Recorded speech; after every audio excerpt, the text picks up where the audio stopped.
Tonight on Daytime Buffalo, O'Connell and Company stops by with their current show that will have you rushing to the box office.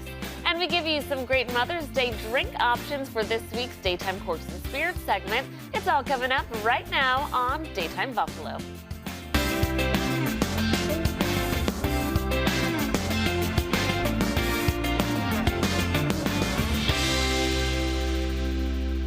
Good afternoon, hello, and welcome to Daytime Buffalo. I'm your host, Chelsea Lavelle. Well, the weekend is almost here, and that means it's time to take a look at all of the entertainment options going on right here in the Queen City. If you're a fan of theater, then O'Connell and Company has an option for you. Welcome, Ashley, Joey, and Merrick. Thank you so much for coming in. Thank you. Thanks for having us. Start off by telling us about Oklahoma and what it's about. Who wants to go first? Well, Joey, it's up to you. Oklahoma is, it's a classic musical. It's actually 81 years old. Yeah.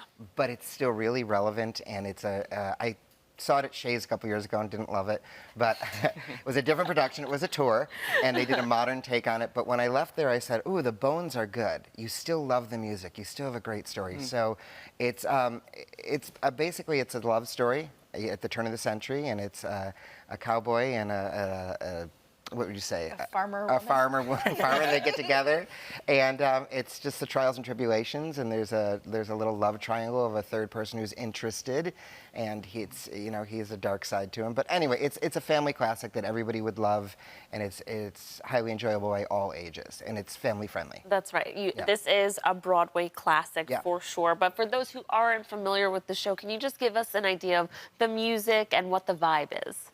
It's a traditional Golden Age musical. It's got the big numbers with the full cast, incredible choreography, definitely some earworms, some tunes that are going to be stuck in your head. People would be surprised how many songs they know. Yes. Oh, What a Beautiful Morning. You know, I Can't Say No. Probably people will say We're in Love. There's songs that once you hear, they're like, oh, I've heard that. Yeah. I know that. Especially Oh, What a Beautiful Morning. I think everybody knows that song.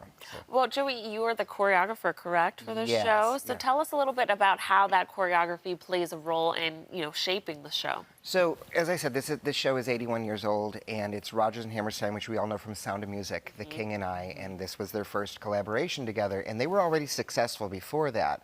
But this was a groundbreaking musical because it was the first time dance was put in there to further the story. So the original choreographer was Agnes DeMille. And in the middle of the end of the first act, there was a full 15-minute ballet, which shouldn't scare people away because it's what people mostly have commented on, saying, wow, you kept the ballet and I enjoyed it. It was to further the story, where back 80 years ago, there was a ballet there so they could change the set. And it was something that didn't have anything to do with the show, but this furthers the story. It's a dream ballet. Laurie dreams of what might happen next. And of course, hers is the opposite. It's a horrible, dark nightmare of what she's left with at the climax of the show. Yeah, this is like such Broadway classic for real. Rodgers and Hammerstein, Agnes DeMille being the original choreographer, like these are huge names in the entertainment world. How is the audience going to feel when they're watching the show? They're going to feel really engaged, I think.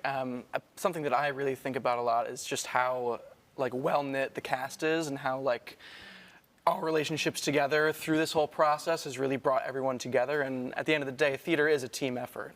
So having everyone together and to further that through the show is really, really great. Tell us about the theater you are performing at and the location. Oh, okay. Well, O'Connell and Company, this is our second year there. It's a newer space to us. We remodeled what was formerly a church, and in between it was a Boys and Girls Club, and we built it into a found space theater. And it's at 4110 Bailey Avenue in Amherst, and some people call it Edgardsville. But we're right there. We're between Sheridan and Main Street. We can be reached easily by any direction. But there's seating that's good for everyone. It's handicap accessible. It's just a great little space. It's an intimate theater of 110 seats. Can you tell us a little bit about your characters? Sure. So I play Lori, the farmer woman we were talking about.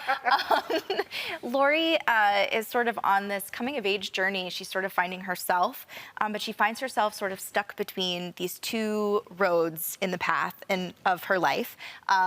There is the character that Merrick plays, Curly, and then there is this character named Judd, and she's sort of interested in both of them, and there's sort of this tension and push and pull between both characters. They're both very different men, and Lori's sort of finding her path with what she wants her life to look like. The crazy farmer or the stable the crazy cowboy or the stable farmer? Yes. Yes. Which one? Yeah, which one? Yeah.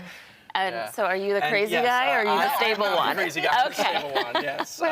You ride horses. Debatable. But yeah, I'm playing Curly. He's the quoted best cowboy in the territory. Wow. So he's like sort of like Gaston from Beauty and the Beast Okay. vibes, sort of. But not as creepy. But not as creepy. Okay. Yeah. Nice boy Yeah. vibes, yeah. Yeah.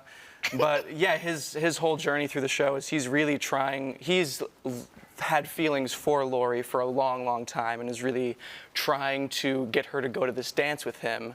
But their sort of dynamic is to be very, very coy with each other. Yeah. So they're always playing this sort of chess game of like, oh well, I'm gonna go with somebody else then, Right. or like something like that. So following that arc is The really games we play. Yes, it's a joy. Hasn't changed. Yeah. How many shows are remaining, and how can people get tickets? So there are, I believe, 9 performances remaining. We are back on stage tonight at 7:30, and we're running through May 19th. And you can get tickets by going to o'connellandcompany.com or our phone number, which I'm going to mess up, 716-848-0800. But go to o'connellandcompany.com. Tickets are still available at this time for all performances, and we're Friday, Saturday, Sundays. And also there's matinees in there too. Alrighty, thank you guys so much for coming. Good luck with the show tonight. thank you so much. Viewers, Oklahoma is running through weekends until May 19th. You can purchase your tickets or find more information at o'connellandcompany.com or by calling the box office number right there on your screen. Thanks again for coming in. Thank Thanks you. for having us. Having us. Meredith.